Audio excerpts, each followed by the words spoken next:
Remember, don't like, share, or subscribe. What are you trying to do? Blow up the channel or something? I got enough on my plate. Essence beings are very sensitive. We need a little bit of extra coddling. We need a little extra protection. We're physically more weak. So therefore, what's the exchange for that? What's the what? What's the exchange? If the exchange is that you're a little bit weaker and you need a little bit more coddling and you need a little bit more society to kiss your ass. Hang on, stop. What's the exchange? What's the exchange to men? What do we get? You get see. Oh, I see. The only thing that you can offer us is the thing that we also can offer back to you, right? Which is, I guess. I have toys. You guys aren't doing that well. The Whatever podcast. I love it. I'm starting to see that my channel is much more viewed through the purview of those that like the dating subjects, which I so happen to love. So I'm building a little more of my content these days based on that. And wrote a book years ago called What Men Want. I wrote this in 2009. I got to tell you, in 2009, it was almost like it was a healing project of sorts, coming out of a relationship. It took me about 6 years to write it, thereabout, after a relationship that I was in. And I haven't really read it cover to cover as of late or recently, but in just opening the book to talk about women, and it's like one of the chapters that I wrote talking about women, chapter 3, it's like a real small, easy read, as you can see. I wrote in chapter 3 about women, my definition of women, and this is going back some 15 years ago. The woman is constantly reminded how she feels throughout the entire birthing process. The pains of the fetus's growth, the hormonal fluctuations, the increase in weight, the strain of the back joints, the associated musculoskeletal system, the constant awareness of the cell to protect the body from harm, as the woman's body is a temple of this new life soul, and the immediate climactic conclusion of pain and discomfort of birth, immediately followed by a feeling of relief, satisfaction, and maternal connection. Does, of course, provide the female's conscious during modern-day birthing. It is no question why a woman feels. It's been written in the stars. So everything is about a woman's feelings. They'll always start a conversation with you by saying, I feel.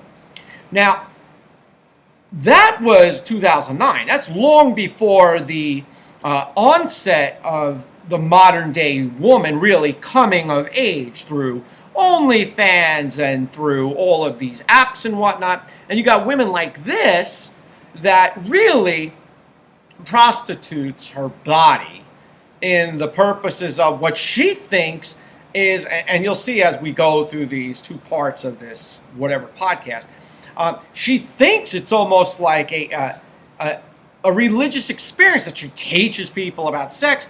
Yet at the same time, she thinks that the only thing, or in whatever case, she thinks that men were so simplistic and superficial that we think the only thing a woman has to offer us is her vajayjay. It's kind of ridiculous. So Andrew Wilson proceeds to take her apart piece by piece. And if you listen to it, and I had to listen to 16 minutes of this for you to take the best parts out, it is excruciating and painful. But he does a great job of bringing the beat down. So let's get into it this week with this OF gal on the Whatever podcast. Here we go.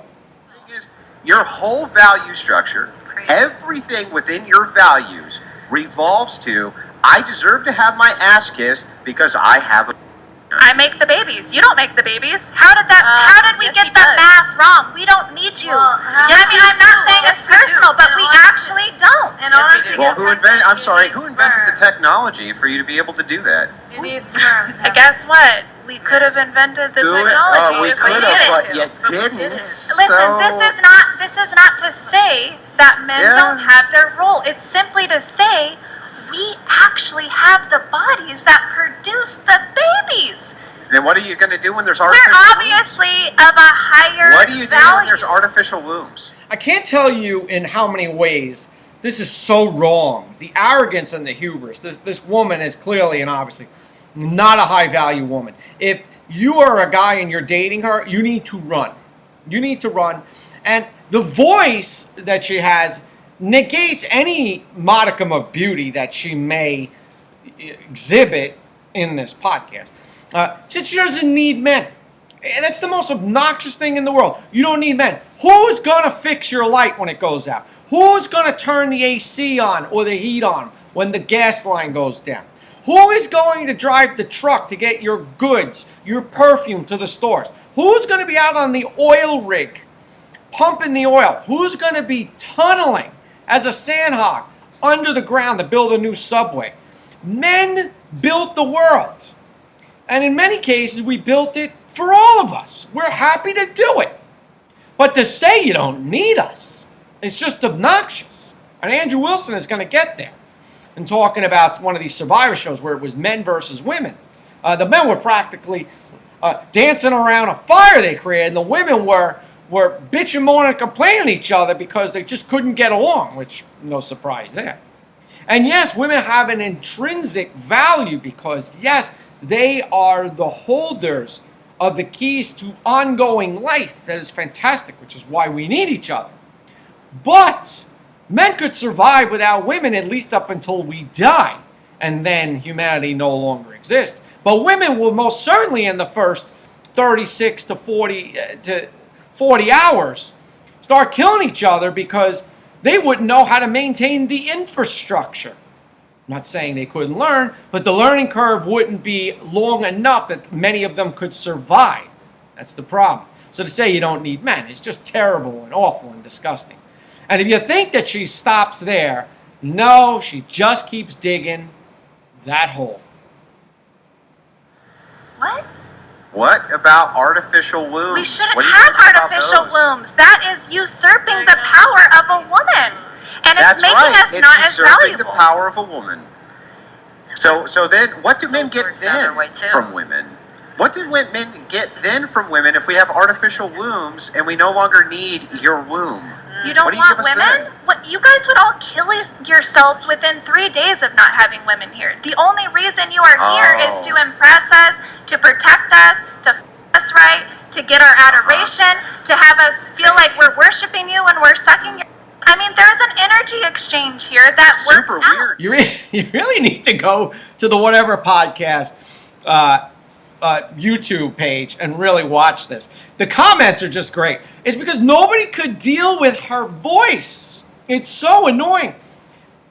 What is she talking about? The power of a woman or taking that power away? What is it about power? It is just the greatest, most amazing thing in all of knowledge and science that a man and a woman could come together to breed new life. It's just amazing. She's talking about there's some kind of power connected to it. And then all we do as men is just exist to what? To dote over a woman? They got a name for that. It's called a simp. And no, as an alpha male, we don't do that. Because you know what? As real men of value, we bring a whole lot to the table. But I'll get into that in a second. There was a great episode that happened, I believe it was Survivor, where men and women were divided up into groups, and the men were sent to an island to survive, and the women were sent to an island to survive. Now, interestingly enough, the men lasted a lot longer than 3 days without the women. In fact, they were thriving. They were killing everything that... Hang on, stop. They were killing everything that they could possibly find. They were eating like kings. They rediscovered fire with nothing but their own minds, while the women were freezing to death. They literally gave up within just a couple of days and begged the men to go to their campfire. But we wouldn't last 3 days without women. Is that right? I'm simply saying, if you guys literally knew that every woman dropped dead and she was not there, you're talking about a simulation where they know at the end of this they're going to go home to their girlfriend, they're going to go home to their mom, their aunt, their daughter, and the women are still there. I'm saying if all the women were just dropped dead, what are you guys going to do? I always like it better when Kevin Samuels talks about Thanos snapping his fingers and every man disappeared from the planet. So to say, every woman dropped dead, it's just, it's a very vile and disgusting way to kind of architect her argument. I don't even know what she's talking about. Men really have incredible value. Why? Because women are looking for the men that have already arrived. They're not waiting for most of us to climb. I know, I've been down that road before, though the women that I have been with in the past, I was on the climb, and they had given me some of that time to climb. But again, most women are not patient. They want to meet you at the finish line. And then when you come up, and then when you realize that you have some kind of value, then you can offer yourself to any woman, especially if you're a guy and have some dough. Because if you have some dough and you're a man of honor and integrity and moral value, you're not a liar, you don't cheat, you don't steal, you don't deceive, women will fight for a man like that. Man has those values. We could choose anyone we want with those kinds of values. But women, how many men are out there that are like that? Not many. But, when she's talking about that we as men are going out there and looking for, a woman, and that she has maybe an overstated value. She certainly has an overstated value and opinion of herself. She's not that great. And forget about what she looks like. The attitude's just terrible. I couldn't deal with that for 36 hours. I would set myself on fire. I would say send me to a private island just to get away from her. A sandpaper glove and a Penthouse magazine would be better than her. That would be the same problem you would have in reverse without the infrastructure built by men. But my point is, we actually do need I listen to everything you say, but then when I try to respond, you cut right in. So just hang tight. Let me get my point in too. If the situation was reversed, if men were gone, who would maintain the infrastructure? Well, go ahead and lie to me and say women. No. Don't get me wrong. I am not saying that each man is just null and void. I'm simply saying that women need to have an extra layer of reverence and protection and respect from men. Erroneous. That we don't get. Erroneous. We don't get it. In exchange, what do men get? Men get our presence. She's trolling. There's no way she believes any of this.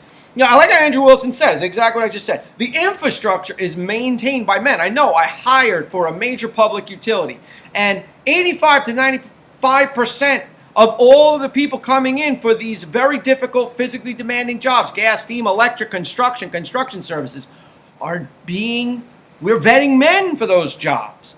You don't see women's groups standing on the sidewalk protesting waste management, saying, more women on garbage trucks. More women on garbage trucks. No, they don't say that. So they like the double standard when it benefits them. Now, we're not rewarded by a woman's presence. We don't care about a woman's presence. More than often, when the woman is present, you're like, I got the TV going. Why do you have to talk to me about our retirement and benefits plan, what we're doing when we're 70, right now? Can you wait for a commercial? Really? Unbelievable. I'm married 15 years. I still have to have these conversations. Would you stifle it, please? Just stifle it. I'm eating right now. I've been working 14 hours today. I'm just trying to see what Jerry Seinfeld is arguing about with somebody today. Am I asking for too much? That's fair. But when I ask, what are women giving him, they just, me. It's like, well, listen, now you understand why. I feel like it's a given that you know what a woman offers. I don't know why it's impossible for you to let me finish a sentence, but now, so what you're saying is that the only thing you bring to the table is your vagina. And so all a man ever has to do is reject your vagina because it's literally the only thing of value you have. No, I said it's the most valuable thing we have. We have Great. Lots of other points of value. That's just the most, hence why many women choose to be celibate. They choose to wait for their husbands because we inherently know this is our most prized possession, is our bodies. The argument is partially right. Like, the most valuable thing on a woman, obviously, is her canal, right? Because we don't want to be down that road if every dirt bike has been down that road already, because it's fun to blaze the path. So if other men, scores of men, and a woman has a high body count, they're already for a man, they're lower in value. So yes, that area of the female geography, of course, is very important to a man. But beyond that, there are layers, and I still deal with this with my own spouse today. You could see in their discussion, she's constantly like trampling his words, and I've written about this in my book. She's not really listening. She's waiting to talk. And again, I don't know if it's indigenously a woman thing. It's just somebody who's not a great conversationalist. Okay? So we want, as men, women that are cooperative, kind, respectful, patient, supportive, and then moving in the direction of our agenda. That is the most important things about a woman. And whatever we disagree upon, well, then through the art of conversation, we can then listen to somebody's perspectives, thoughts, ideas, especially about things that they object to, and through rational, reasonable, logical conversation, we can come to a point where we can find where the middle ground is in our perspectives and look to see where we can agree and where we disagree. She's not digesting meaningfully Andrew's questions, thoughts, ideas, comments, and then having an appropriate retort and then maybe following up interrogatively. She's just waiting to talk, which means she's not listening. Big problem. And then, of course, trampling his words, talking over him, which, again, in my book that I was just telling you, What Men Want, that's a big thing as far as me when I teach conversation to people, and I do a lot of my own life coaching and dating and relationship management with people. You don't want to trample people's words. You want them to be able to say what they have to say, stop, listen, repeat in your answer things that they said so that they know you're listening and that you are assessing their argument, their points, their reasons with rational, reasonable, logical retorts, so that we can move the conversation forward and get to the truth, get to the answer. Not your truth, the truth, which we'll get to eventually in this particular whatever podcast.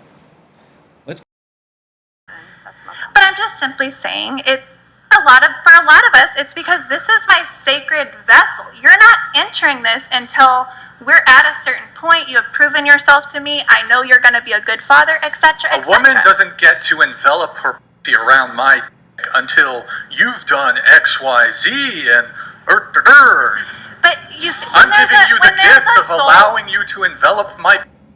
What's really amazing here, and a good man, that is how I feel about him. To be honest, I love being that energy exchange with a good man. The best way for men to remove your power over them is for them to just not be interested in your.